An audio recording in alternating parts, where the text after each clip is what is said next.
হবে, একে বলা হয় সৎ। আল্লাহ বলছেন ফামান কানা ইয়ারজু লিকা রাব্বিহি ফালইআমাল আমালান সালিহা।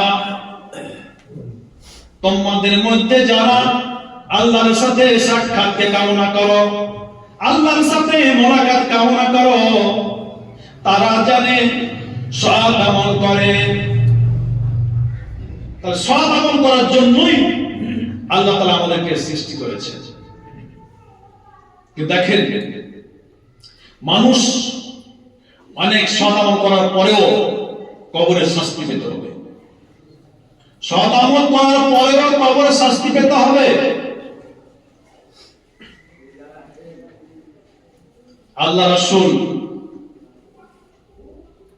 কে যখন বলা হলো হুজুর আপনি পাহাড়ের উপরে উঠেন, তো বলছে আমি এত বড় পাহাড় উঠবো কি হবে? তখন দুইজন ফেরেশতা জিবরাইল এবং মিকাইল দুইজন দু হাত ধরে আল্লাহ রাসূলকে সাহায্য করে উঠতে সাহায্য করলেন। তিনি উঠলেন, উঠে দেখছে যে একজন ব্যক্তিকে পা উপরে ফ্যানের মতন বেঁধে দেওয়া হয়েছে আর মাথাটা নিচ মনে ঝুলছে, আর তার ঠোঁট দুটাকে কেটে কেটে দেওয়া হচ্ছে।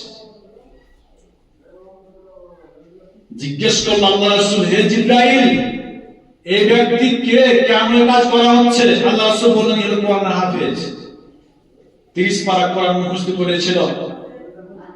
দুনিয়ার রং তামাশায় মেতে গিয়ে সে ইমানকে হারিয়ে দিয়ে সে কোরআন ভুলে গিয়েছে, কিন্তু মানুষ বলতো হাফেজ কারি সাহেব। এই ভুলে যাওয়ার জন্য এই শাস্তি তার দেওয়া হচ্ছে। আর একটু যাওয়ার পরে দেখছে যে একজন ব্যক্তির জিহ্বাকে কাঁচি দিয়ে কেটে দেওয়া হচ্ছে। বলছে, হে জিবরাইল, এই আবার কে জিজ্ঞাসা করছে কেন? বলছে, ইনি ছিলেন বক্তা, ইনি ছিলেন আলেম কামেল, হাদিস গ্রহণে পণ্ডিত ছিলেন, খুতবায় চড়ে ভালো ভালো বক্তব্য দিত, বিভিন্ন মাঠে ময়দানে নসিহত করে টাকা ইনকাম করেছে, মানুষকে ভালো ভালো কথা বলেছে, নসিহত করেছে, নিজে মানেনি। এই জন্য তার শাস্তি আলেমের জিহ্বা কাটা হচ্ছে। আরেকটু গিয়ে দেখছেন যে একজন ব্যক্তির মাথাকে ফাটিয়ে দেওয়া হচ্ছে কবরে। বলছে, জিবরাইল, এই আবার কে? বলছে, এই হচ্ছে বেনামাজি, নামাজ পড়েনি। তো কেউ কেউ বলছে হাদিসটা সহিহ নয়, আসলে সহিহ হাদিসটা এটা। পাথর দিয়ে আঘাত করছে, মাথাটা ভেঙে একদম মিশে যাচ্ছে মাটির সাথে, পাথর এবং মাথার ধাক্কায় ছিটকে চলে যাচ্ছে। ফেরেশতা পাথরটা আবার কুড়িয়ে আনতে এই সময়ের মধ্যে আবার মাথা পূর্বের মতন হয়ে যাচ্ছে, আবার মারা হচ্ছে। বলছে, এ আবার কে? বলছে, এই ব্যক্তি নামাজ পড়েনি, এসারে নামাজ না পড়ে ঘুমাচ্ছে, এই জন্যই শাস্তি। তো এই যে হাফেজ, এই যে আপনার আলেম, এদের শাস্তি হবে আলেম হাফেজ হওয়ার পরেও। কেন? এরা আল্লাহ এবং রাসূলকে অমান্য করেছে। তারপরে আবার কিছু মানুষ সৎ আমল না করলে মানুষ জাহান্নামে যাবে, নামাজ না পড়লে জাহান্নামে যাবে, নিশ্চিত নিশ্চিত জাহান্নামে যাবে। কেন জাহান্নামে যাবে? আল্লাহ রাসূলকে সাহাবীরা জিজ্ঞেস করছে, ইয়া রাসূলুল্লাহ, সবচেয়ে দামি আমল, দামি ইবাদত কোনটি? আল্লাহ রাসূল বললেন, ক্বালা সালাতু আউয়াল ওয়াক্তিহা, সবচাইতে দামি ইবাদত যতগুলা সৎ আমল আছে, নামাজ, রোজা, হজ, যাকাত, জিহাদ, হজ বা কোরআন তেলাওয়াত, সঠিক বিচার, যা কিছু আছে তাহলে সবারই ঊর্ধ্বে হচ্ছে নামাজ। সে নামাজ হতে হবে সময় মতো, আউয়ালি ওয়াক্তিহা, প্রথম ওয়াক্তে। আল্লাহ রাসূল যখন মিরাজ থেকে নামাজটা নিয়ে আসলেন পৃথিবীতে, এসে ফজরের নামাজ পড়লেন, ফজরের পর জোহর আসে, এই জোহর থেকে জিবরাইল নামাজের ট্রেনিং শুরু করে আল্লাহ রাসূলকে। 2 দিন নামাজ পড়েছিলেন, 5 দিন 10 ওয়াক্ত, জোহর আসর মাগরিব এশার ফজর, তারপরে আবার জোহর আসর মাগরিব এশার ফজর, 2 দিন 10 ওয়াক্ত নামাজ পড়লেন। ইমাম ছিলেন জিবরাইল সাল্লাল্লাহু, মুসল্লি ছিলেন অন্যান্য রাসূল সহ। প্রথম দিন নামাজ পড়লেন এক সময় জিবরাইল সাল্লাল্লাহু, দ্বিতীয় দিন নামাজ পড়লেন এক সময়। আল্লাহ রাসূল জিজ্ঞেস করলেন, হে জিবরাইল, নামাজের সময়টা চেঞ্জ করলেন 2 দিন 2 দিনের কারণ কি? জিবরাইল উত্তর দিয়েছেন যে প্রথম যে 5 ওয়াক্ত নামাজ পড়লাম, তুমি যে 5 ওয়াক্ত নামাজ এসে আমার কাছ থেকে উম্মতের জন্য, তো নামাজটা কোন সময় পড়বে? প্রথম আওয়াল ওয়াক্ত, যে প্রথম দিন যেটা পড়লাম,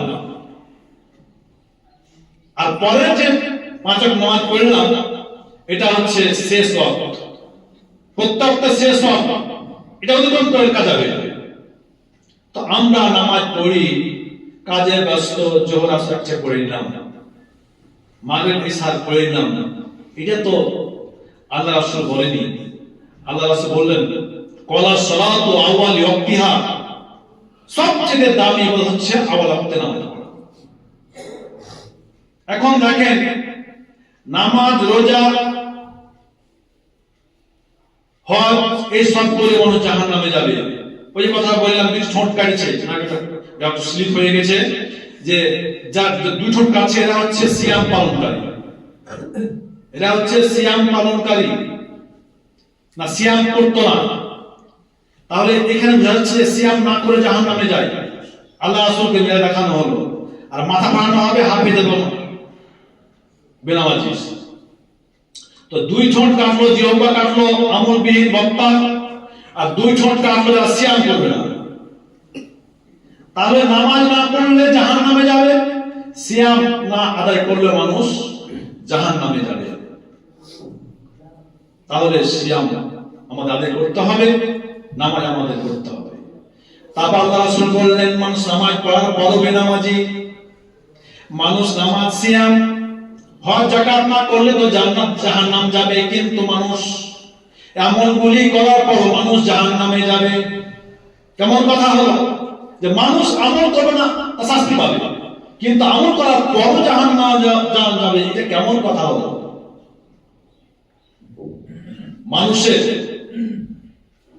এই নামাজ যদি কবুল হয়ে যায়, তো বাকি সব যা ইবাদত আছে সবগুলি এমনি কবুল হয়ে যাবে। কিয়ামতের ময়দানে প্রথম নামাজ সম্পর্কে জিজ্ঞেস করবে, তুমি নামাজি ছিলে কিনা। মানুষ যখন জাহান্নামে নিয়ে যাওয়া হবে, তখন তাদেরকে জিজ্ঞেস করা হবে, তোমরা কেন এই জাহান্নামে আসছো?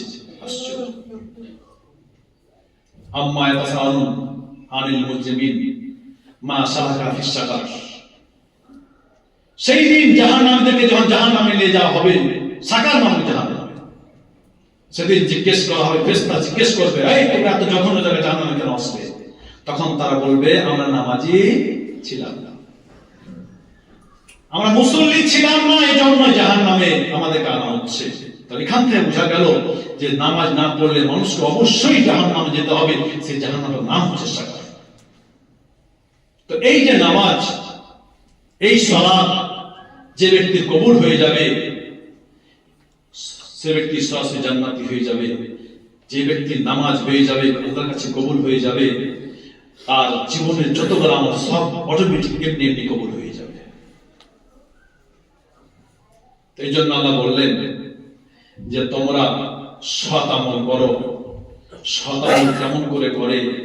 তা আল্লাহ রাসূল যেভাবে করেছে বলেছে, এবং এই আমলটা করতে হবে একমাত্র আল্লাহর সন্তুষ্টির জন্য, আল্লাহর জন্য, পৃথিবীর মানুষকে দেখানোর জন্য নয়। বক্তার বক্তব্য খুব ভালো হবে, খুব জ্ঞানী মানুষ বলবে এই জন্য এই নিয়ে বক্তব্য নয়। মানুষ নামাজি মুসল্লি বলবে এই জন্য নয়। ধীরে সুস্থে নামাজ পড়লে মানুষ ভালো নামাজি বলবে এই জন্য নয়। একমাত্র আল্লাহকে সন্তুষ্ট করার জন্য নামাজ পড়তে হবে। তাহলে এই নামাজ হচ্ছে সৎ আমল। এই সৎ আমল করলেই মানুষ সরাসরি জান্নাতে যাবে। আর এর মধ্যে যদি শিরক মিশ্রিত হয়ে যায়, বিদআত মিশ্রিত হয়ে যায়, তাহলে এই ইবাদত আল্লাহর কাছে কবুল হবে না। এইগুলি মানুষকে জাহান্নামে নিয়ে যাবে। এখন দেখতে হবে যে আল্লাহর নির্দেশ ওই কাজটাতে আছে কিনা, রাসূলের নির্দেশ ওই কাজটাতে আছে কিনা, রাসূল কিভাবে ইবাদত বন্দী করে, সব রাসূল করতে হবে। আয়েশা সিদ্দিকা রাদিয়াল্লাহু তাআলা আনহা قال রাসূলুল্লাহ সাল্লাল্লাহু আলাইহি সাল্লাম, আয়েশা সিদ্দিকা রাদিয়াল্লাহু তাআলা আনহা বর্ণনা করছেন, আল্লাহ রাসূল বলেছেন যে নামাজটা হুবহু আল্লাহ রাসূলের মতো হতে হবে, আর কারো মতন হলে হবে না। যদি হয় তাহলে তাকে জাহান্নাম যেতে হবে। রাসূল কিভাবে নামাজ পড়েছে আল্লাহ রাসূল সব বলে দিয়েছে। নামাজের নিয়ম কানুন সব কিছু বলে দেওয়া হয়েছে।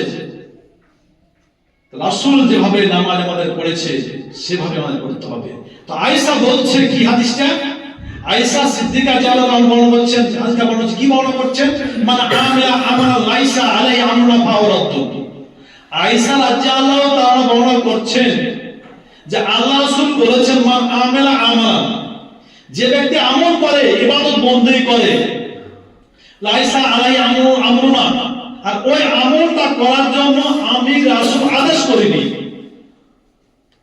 আয়েশা বলছে যে আল্লাহ রাসূল বলেছেন যে কোন ব্যক্তি মান আমেলা, যে ব্যক্তি আমল করে, লাইসা আলাই আমরুনা, অথচ ওই আমলটা করার জন্য আমি আমার উম্মতকে আদেশ করিনি, দায়িত্ব দেইনি, তাহলে কি হবে? আমলটা পাওয়া, আমলটা বাতিল, লাভ হবে। আমলটা করে লাভ হবে না। তাহলে এখন আসেন, বিয়ে শাদী করাটা ইবাদত নেকির কাজ। এখন যদি এই বিয়েটা রাসূলের মতো না হয়, রাসূল যেভাবে বলেছে বিবাহ, রাসূল একটা না অনেকটি বিবাহ করেছে, রাসূলের বিয়ের মতো বা রাসূলের কথা মতো যদি বিয়েটা না হয়, তাহলে ভালো বিয়েটা হলো না, বৈধ হবে না, ইস্তিনা বৈধ হবে না। তো যাও, সামনে জুমার পর থেকে আলোচনা হবে। আমা তাওফিক ইল্লা বিল্লাহ। তো আল্লাহ তাআলা যাতে আমাদেরকে রাসূলের মতো, রাসূলের পদ্ধতিতে, আল্লাহর নির্দেশ মতো যাতে আমরা ইবাদত বন্দী করতে পারি, আল্লাহ তাআলা তুমি আমাদেরকে সেই বুঝ, সেই জ্ঞান, সেইভাবে